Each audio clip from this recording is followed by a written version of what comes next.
The history of Netflix. The history of Netflix is one of the most fascinating stories. But have you ever thought about how a small DVD rental shop that was almost closing down turned into a huge $174 billion entertainment powerhouse?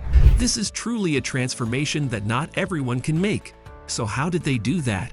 And more importantly, what is the history of this greatest company? So get ready for that, because we'll see something that you likely never imagined. Back in 1997, Mark Randolph, the co-founder of Netflix and the first CEO of the company, was gripped by a vision: the launch of his own digital endeavor. Inspired by the success of Amazon in the online book market because it grew 3 years before Netflix, the vast landscape of the internet seemed ripe with opportunity. The challenge, however, was identifying the right business to dive into. Armed with a pocket-sized notebook, Mark, on his quest for the perfect idea, pitched a myriad of concepts to his friend Reed. From personalized surfboards to canine cuisine and baseball bats, Mark's ideas were as diverse as they were endless. Yet Reed remained a consistent skeptic, shaking his head at the perceived impracticality. After a whirlwind of more ideas, Reed introduced a new idea: focus on something people would repeatedly pay for. A model where selling to the same customer becomes a cyclical affair. Customizable items were discouraged due to added complexities for each new order. Amidst this brainstorming, Mark tossed out one final notion: what about videotapes? In the pursuit of their vision, Reed, Mark's trusted friend, found themselves standing at the edge of a groundbreaking concept: the online rental of movies.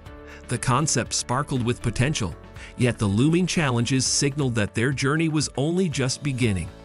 This was 1997, an era dominated by VHS tapes, with their cumbersome nature and high postage costs, rendering them less favorable compared to physical video rental stores. Additionally, the risk of tapes being damaged in the mail loomed large. The business idea faced potential demise before taking its first breath.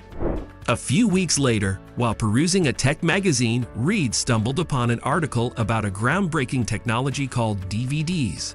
Promising solutions to VHS tape issues, DVDs were smaller, lighter, and cheaper to ship. Reed believed that renting out DVDs could outpace VHS tapes. Since DVDs were a new technology, no one had ventured into this territory yet. Though neither Mark nor Reed had seen a DVD before 1997, the notion of bringing movie rentals to the internet intrigued them. This new DVD technology seemed like the solution, leading to the birth of the original idea for Netflix. The business model was straightforward. Mark and Reed would amass a substantial collection of DVDs and create a website where people could rent them for a modest fee. After placing an order, customers would receive the chosen DVD in a protective sleeve within days. Once watched, they could return the DVD using a prepaid envelope included with the order. With the business idea in hand, funding became the next hurdle. Reed had some money from a prior venture, while Mark turned to his mother, becoming one of Netflix's earliest investors. Her investment, initially intended to support her son, turned out to be a lucrative move. By the close of 1997, Mark and Reed had utilized their initial funds to secure a modest office and hire a small team. Working on a shoestring budget, they furnished the office with basic folding tables and second-hand furniture. While the employees earned below-average wages, the promise of stock options held the potential for a significant payout if Netflix succeeded. The team initially hesitated on the name Netflix, as the term "Flix" carried a negative, low-quality connotation. Alternative names like Luna Cinema Center, now showing Scene 1 and VideoPix, were tossed around before settling on Netflix, a fusion of internet-related and movie-related terms. The name stuck. The small Netflix team invested the next few months in building their website and acquiring multiple copies of almost every DVD available. As the DVD format was still in its infancy, with only about 800 titles, Netflix tracked down each one, claiming legitimately to offer every DVD ever made. After months of meticulous work, strategic planning, and occasional doubts about the sanity of their idea, they were ready to launch Netflix to the world. The journey into the unknown was about to unfold. To get more clients to rent DVDs from Netflix, Mark made a deal with big DVD player makers like Toshiba and Sony. The plan was simple. If someone bought a DVD player and entered its serial number on the Netflix site, they could rent some DVDs for free. The idea was that new customers would sign up for Netflix to get these free DVD rentals, then hopefully stick around and become paying customers. But in reality, it turned into a big mess. Netflix started by offering 3 free DVD rentals for each DVD player purchase. Even though this was costly for Netflix, they agreed, hoping to attract more customers. The trouble began when Netflix noticed a bunch of free DVDs going to the same address. Sony had put the serial numbers on the outside of the boxes, making it easy for people to get 10 free DVDs without actually buying the player. The promotion was being misused, costing Netflix a lot of money with not much to show for it, even for customers who legitimately bought DVD players. Less than 5% became regular paying Netflix customers after redeeming their free DVDs.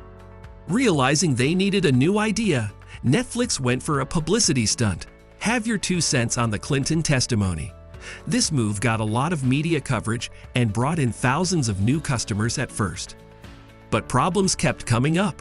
Netflix partnered with a company to convert the Clinton trial footage to DVDs, and by mistake, some adult movies got mixed in with the Clinton DVDs. Since all the DVDs were unlabeled, these explicit DVDs were sent to some users without them knowing. Once Netflix realized the mix-up, they sent an apology email asking people to return the explicit DVDs so they could send the proper Bill Clinton DVDs. But strangely, no one returned them.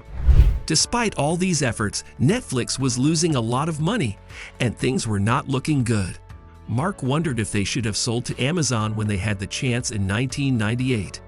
During that time, Amazon founder Jeff Bezos offered $15 million for Netflix, which was just a 1-year-old company at the time.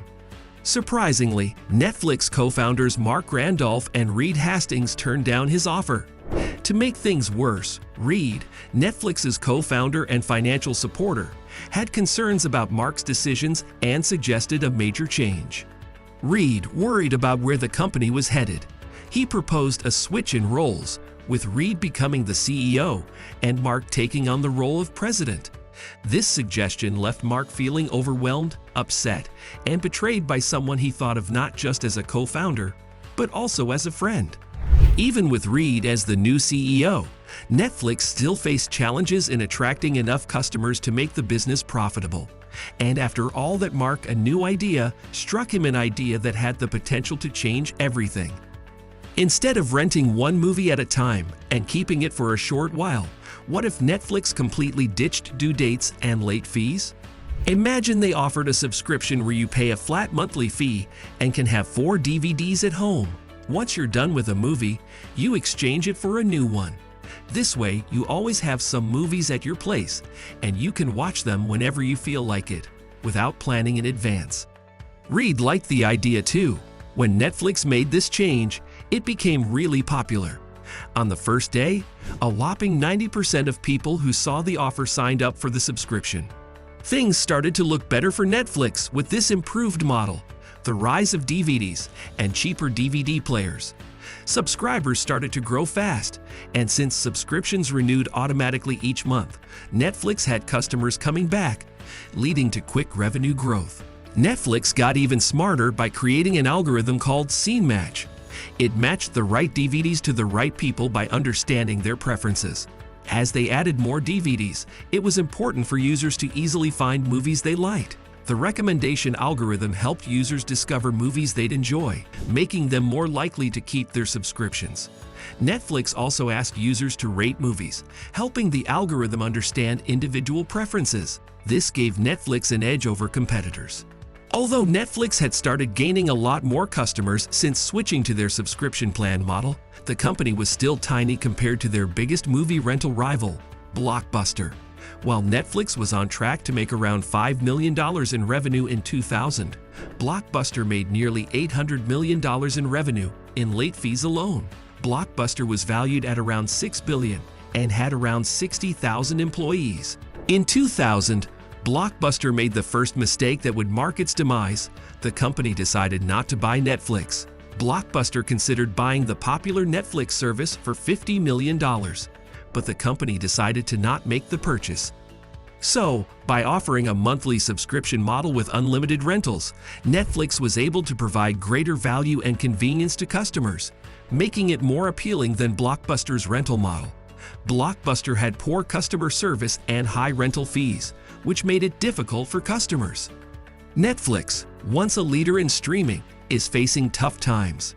Many others, like Apple and Amazon, are also into streaming, making it a crowded space. Netflix lost some popular shows and had to raise prices. They are now trying new things, like stopping password sharing and adding ads to a cheaper plan. In 2022, Netflix lost subscribers for the first time in 10 years. People worry it might get harder for them. Some left due to the war in Ukraine, and others left as things got back to normal after the pandemic. Netflix is still huge, with over 220 million subscribers, but there's strong competition, especially from short videos on TikTok and YouTube. These are like short movies you can watch easily. This competition is not just about streaming, it's about getting people's time and attention. The future for Netflix is uncertain. They need to adapt and change to keep up. It's not the end of their story, but they're in a tough battle for your eyes and time. Let's see how they handle it. I hope you enjoyed the video. If you'd like to see more, hit the subscribe button and smash that like button and turn on the bell. We can't wait to see you guys in the next one.